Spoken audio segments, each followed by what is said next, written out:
Good morning, everybody. I'm Dr. Deepti Durga Jain. I'm a gynecologist in Vaishali. I'm working in Paris Hospital, Vaishali.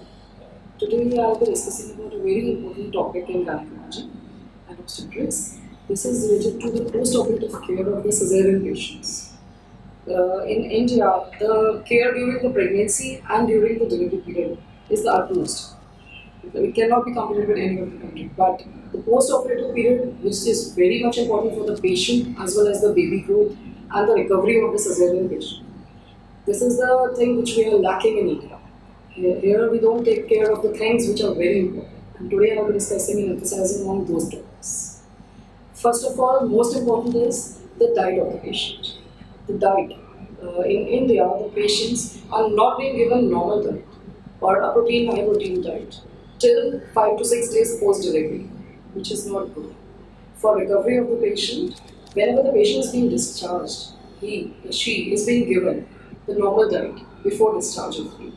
And this is very important. As much as the patient wants, she can have a normal diet post delivery. It is not essential for the patient to have only soups, khichdi, and dalia. This is the normal diet which is being given to the patients in India in post-operative period. In the post-operative period. But here I need to emphasize that if the patient wants chapati or rice or vegetables, she can abundantly and easily have it after 4 to 5 days of cesarean section. This will help the patient in recovery of the patient also, post-surgery, and as well as the baby growth also. Second most important thing which we have to take care in such patients is plenty of fluids. Fluid intake should be increased. As much as the patient is taking the fluid intake in pre-pregnancy and during delivery period, more important it is to take post-operatively also, because the patient is feeding. The milk is to be produced, and if the patient gets dehydrated, the mother's milk, the baby growth, it will also have an effect or impact on that. Then we have a third most important topic. The third most important thing is the rest of the mother. Adequate sleep, adequate rest post-operatively, and specifically more important in cesarean patients. Because the recovery of the patient after a major surgery, it all depends on how much the patient is unstressed, how much the patient is relaxed, how much she is having good feeding time with the baby, good time with the baby. So if the patient is having adequate sleep, adequate rest, then the baby will also be stress-free. The baby will also be having good growth, good relaxation time, and both the mother and the baby will be fine, and then have a good recovery period together. So this is a very, very, very important topic, very important thing which we have to take care today in our post-operative cesarean patients. Next we have that the patient should avoid sudden lifting of heavy weights. She should not have prolonged constipation, prolonged cough. All these things hinder the growth, hinder the surgery recovery of the surgery in the patient. This is very important because we have to avoid jerks, sudden movements in such patients which are having a big cesarean scar on their abdomen. So patients for this can use abdominal belt, abdominal binders. A lot of things are available in the market which can help patients support the abdomen after the surgery, and these are very important. Then adequate pain relief is also a very important factor. There are a lot of patients which say we can bear pain post-delivery, but this is not good.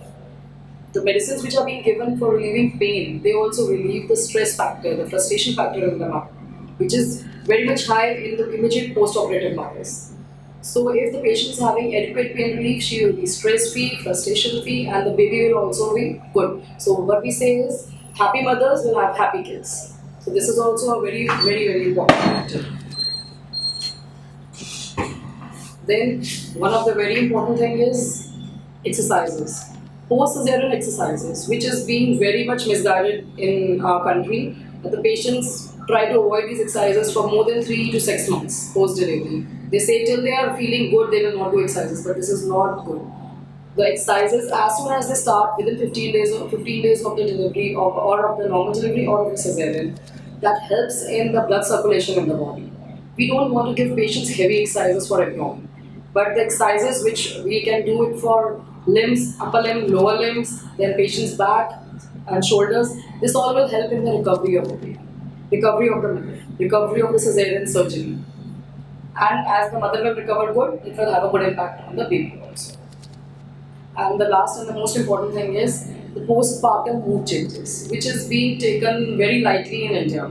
People think it's a very normal thing to have mood changes, so we don't need to do anything. But there are patients who suffer from postpartum depression, postpartum manic episodes, which is very, very important.